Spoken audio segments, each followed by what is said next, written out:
Hello everyone, it's Harry here from Age of Chivalry, back at you again with a video. It's been a while. It's a bit of an unscripted one here, just because I'm showing you a commission that I'm working on for someone in my warband. So this Gambeson has been made to support leg armor.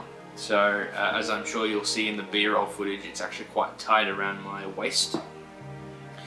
And you can see the ties are a little bit abnormal. That's to make the fit around the waist quite taut, so your waist can support the weight of a leg harness or leg armor.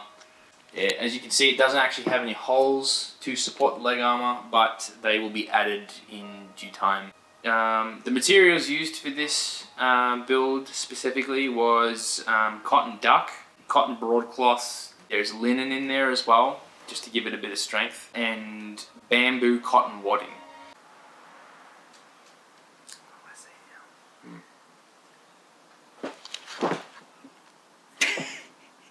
I'm thinking like a big boy. Construction on this was relatively straightforward. I started off just pattern making, working to the measurements of the customer. Of course, then cut everything cotton duck to begin with. That's the outer layer here. You can see with the red and the stone here. It was then 2 layers of cotton bamboo wadding, and then another layer of linen, and then a final layer of broadcloth for the internals. Once everything was cut, I sewed around the outside of the cut edges. This is what's known as a basting stitch. This is just to keep everything together so it wouldn't move around, because as you're sewing multiple layers of fabric together, they do tend to drift and shift. Once I did that, I overlocked the edges. That was just to prevent the ends from fraying. Once the edges were overlocked, I cut out bias binding and I binded the edges of the garment, as you can see here. I sewed the main body together. I then sewed the sleeves on, and then I have sewn the collar on. Once that was done, I sewed a piece of cloth around the seam of the collar. That was just to make it a little bit more comfortable on the neck, and just to make it look a little bit nicer too. And then I placed the eyelets in with an eyelet tool and a hammer.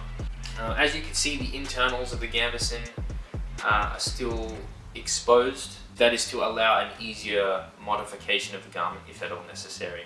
Moving the Gambeson aside, I've constructed these little ties that tie the whole thing together. Now, unfortunately, I do not have the real metal tips to put on the ends of these ties.